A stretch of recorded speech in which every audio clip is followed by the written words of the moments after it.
You! Yes, you!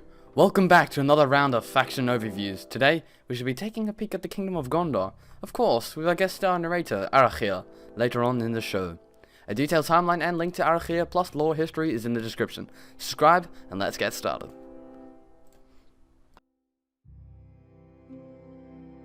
The Dunedain of Gondor traits. Through the road lies ahead, shrouded in mist, and through the realm of Gondor changes, the traits of the wind of the west does not. Dunedain race traits. Descendants of the Numenor, the Dunedain are the heirs of the great kingdoms of men, Arnor and Gondor, and as such carry themselves with great pride, and many will follow eagerly behind them. Increased public order, decreased penalty to public order with foreign conquest, and faster technology research. Remnants of bygone days. The great days of men appear to be behind us, and so our cities and forts crumble beneath us, but yet our courage remains strong. Greatly increased building and repair costs, decreased unit upkeep cost, free upkeep on ranger units, small morale malice when fighting in home territory. Gondor faction trait. Bulwark of the West. Gondor is all that stands in the way of Mordor's total domination. For by the blood of our people are the free lands kept safe. Ever will we resist the shadow. Increased stats when in defensive stance, reduced wear on buildings from siege time. Now, let's begin for the quests. Quests of Gondor, restoring ancient power. A long way to go yet, before the might of Gondor is fully restored. Constant raid of Sauron's corsairs and orcs of Mordor hinder all moves. In the beginning of the campaign, be ready for some serious laybacks such forces. Of course, there will be the reactive missions for you to guide you through the uncertain times. Should you manage to hold back your many foes who surround you, then try to complete the following quests. Quest 1. The Defense of the Anduin. The Orc legions of Sauron are marching towards our borders, sire, on the river of Anduin. The mighty river has long been held by our people. We've built much on the shores of that river, and it brings our people wealth, and shields us from the dark powers to the east. But now the shadow grows in Mordor. Rumors have come that the Dark Lord himself has returned to his tower. Our people must be ready. The defensive of the river must hold, for I fear already his legions will be marching on our borders. Make haste to ready the hosts of Gondor to defend the river, or we shall soon be swept away. But there's more to this than build walls and dig parapets. Osgiliath was once the jewel of our people, a mighty city on the great river. Its streets were full of trade and prosperity, its homes with light and music. But of all the greatness of Osgiliath, chiefest of all was the Dome of the Stars, and its radiance filled the city with joy and peace. But now, our crown city is made a ruin, its great streets are destroyed, and the Dome of Stars burnt to the ground. It is our people are today, a ruin of the glory of the past, but so it is, must be no more. We must hold the river and strengthen it, for the garrison of Gileath falls, the last line of the defense of Minas Tirith will be gone. Objective. Reinforced East Osgiliath with the defenders of the White Tree consisting of at least 7 units, and reinforce Henneth Anduin with the rangers of Ecthelion. No rewards yet. Miners, recruit 6 units in Minas Tirith. The militia, the defenders of the White Tree. 500 coins, reward. Research rangership, reward 4 units of Ecthelion rangers. Research organized arms and militia maintenance. Ability to construct a barracks tier 3. Construct a barracks tier 3 in Minas Tirith. Reward 1 unit of Gondor spearmen. Secure the rule of the new steward Ecthelion by having 75% of all political influence. Reward 5% increase of influence of the ruling party. Hold your homeland regions for more than 10 turns. Reward 500 coins. Quest 2. The Far Reaches of the Realm. My liege, for now, you successfully secured the eastern front, should the Orc perform skirmishes in Ecthelion. However, the garrison there will not hold the rumoured full might of Sauron. But there is nothing more we can do there now. We must look to our southern borders too, for they are long and ill-manned. The corsair ships of Umbar have been spotted on the horizon, and more scouts report groups of Southrons in Hirondor coming closer to our borders every hour. We must look to our borders on the southern shores. Objective. Maintain an army of at least 5 units in Lebanon region, an army of at least 4 units in Anfalas, and an army of at least 5 units led by Adril in Dol Amroth, and a fleet of at least 2 ships in Pelagria. Reward. Reduce unit upkeep by 5% for 20 turns. Minor rewards. Research fiefdom infrastructure, access to level 2 provincial capitals, upgrade Pinath Gelin, reward 1,000 coins, research naval expedition, reward access to constructing a level 2 naval wharf, Upgrade the port in Pelagria to a naval wharf. Reward 25% faster ship recruitment. Hold your homeland regions and your latest conquests. Again, reward 500 coins. A call to arms. Gondor's mighty military. At last, gaze into the Anor stone to see the full might of Gondor's arms. Narrated by guest narrator Arachia. Gondor Spear Militia. The Southern Kingdom has long been at war with the Black Lands. War after war has ravaged Gondor, and much of its power is spent. In these dark days, even the small and common of Gondor must take up arms and bolster the few companies that still resist the shadow of the East. Gondor Sword Militia. What power remains of Gondor is reinforced by brave companies of common men, who, lacking the training or equipment of the nobility, have no lack of honour nor courage. They stand as men united against the darkness, protecting their families and their country. Gondor Bow Militia. Gondor is a fading star, and its power is dwindling. Its people are dying and their lands are falling, yet still are there men of low birth who would gladly give their skill with a bow to give Gondor one more hour of peace. Hillmen of Lamadan. Southrons. Corsairs. Always have they coveted what is not theirs, the homes of Gondor. Those who fight under the banner of Lamadan, fief of the steward of Gondor, are one day soldiers of the king, or so they hope. They are led by our brave and steadfast Lord Angbor, who has no fear.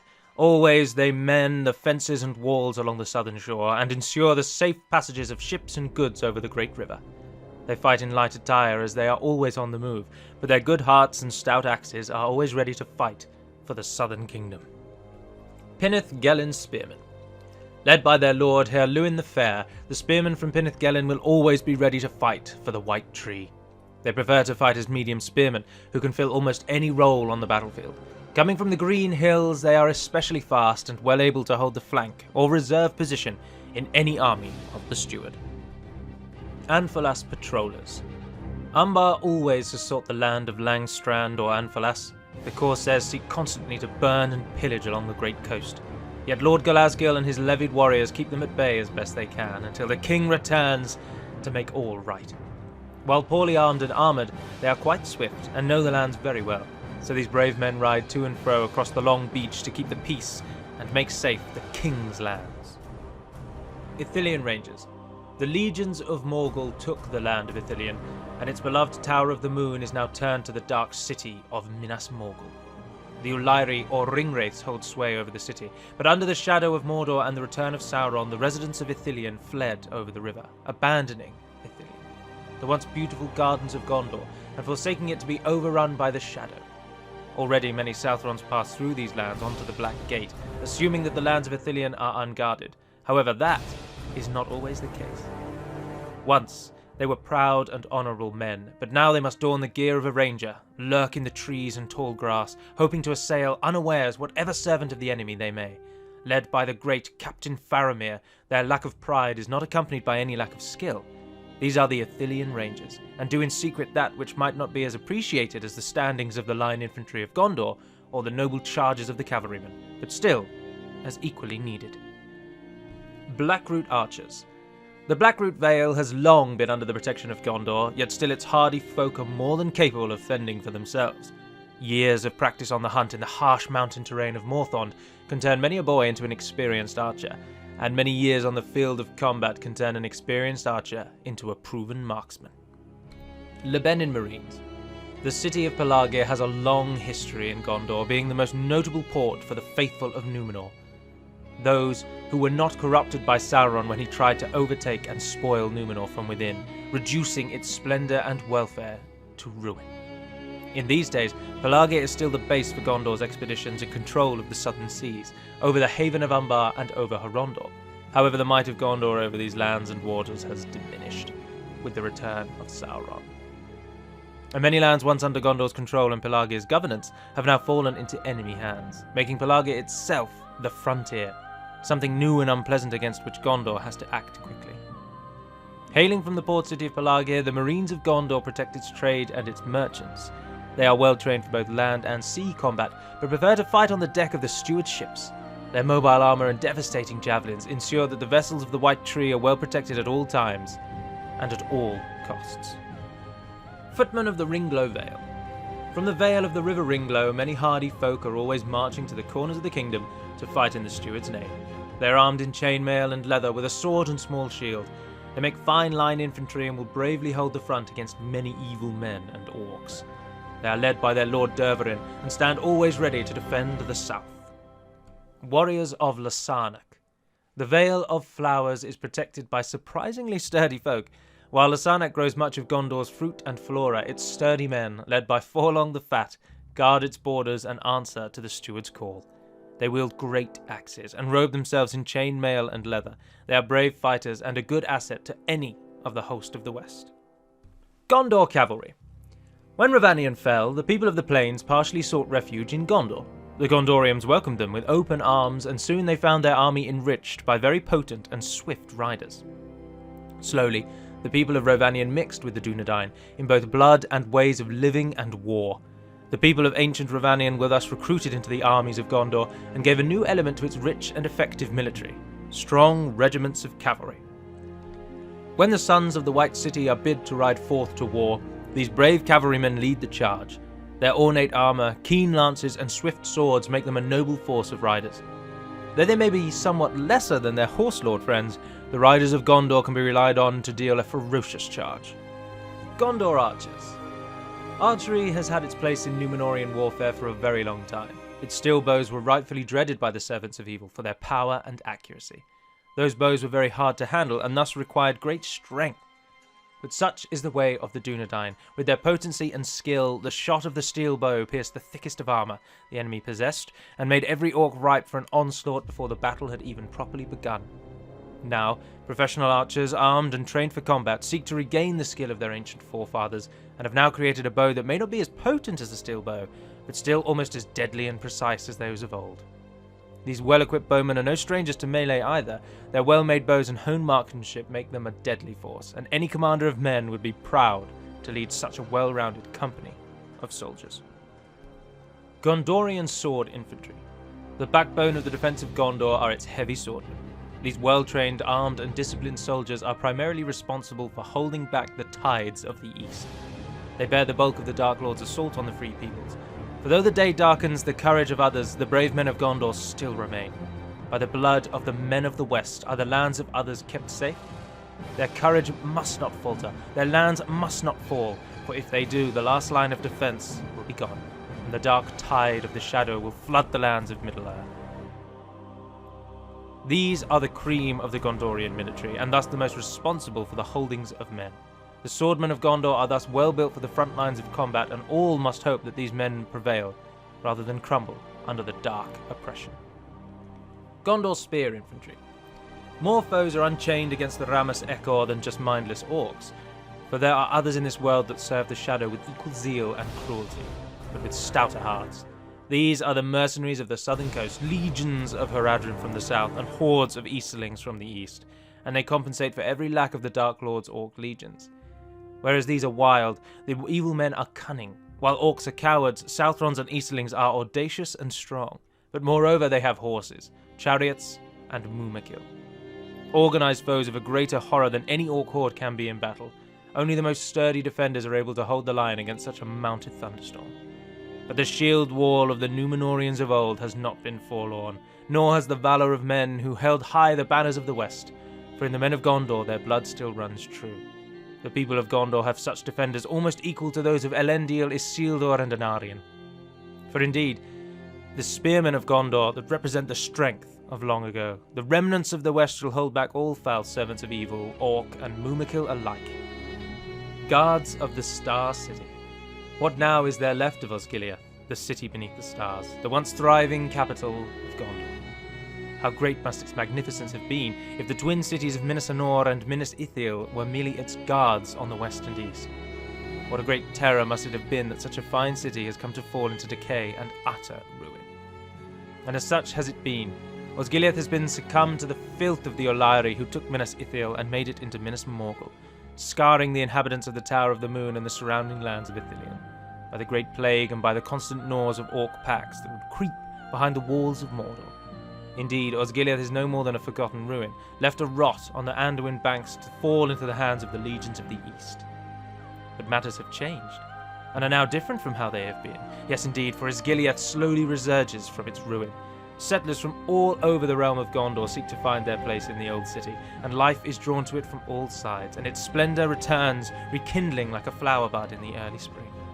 Still full of winter's chill, yet hopeful and determined nonetheless, and from every humble blossom there can be flower, from every spark a great light can spring. And so will it be. Osgiliath shall rise again. The dome of the stars on the city of the Anduin shall be rebuilt in its former glory and splendor. East and west shall be no more, but form one Osgiliath. And it shall be guarded in the old fashion again, the cloaks of dark blue, the armour of shining silver, with golden twinkle and the spear of well-crafted steel, shall guard the dome of stars in eternity. And the blue star of Osgiliath shall shine upon the forehead of the sentry of the dome, and shall shine in equivalence for the light of the Silmaril, bound on the forehead of Eärendil, who now sails on the skies with Vingelot, lighting the very Anduin valley in which Osgiliath will lie, rebuilt and restored in former glory. Gondor Trebuchet.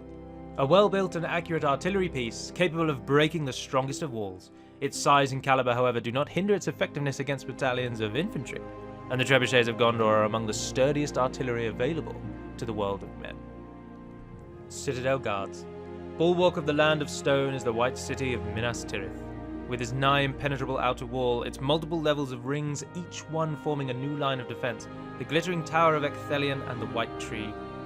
It is the capital of Gondor, and one of the last cities that resembles the heritage of ancient Numenor, with full glory, pride, and dignity. However, the city is slightly crumbling from within. Its men grow desperate by the darkening of days and the withering of the tree, for they know that some day soon a storm will come, and that storm will raze Minas Tirith to the ground, rather than see all of Gondor stand together in resistance of the oncoming shadow of the Black Land. But the survival of the City of Kings could still be more than a dream, for on every wasteland there is a blossom that grows in contrast to its infertile surrounding, a lonely rock beckoning in the harsh currents of the river flowing to the sea. As such are the Citadel Guards. They are the silver lining behind the clouds, and their sharp spears, broad shields, and shining armour shall withstand the hard strokes of evil.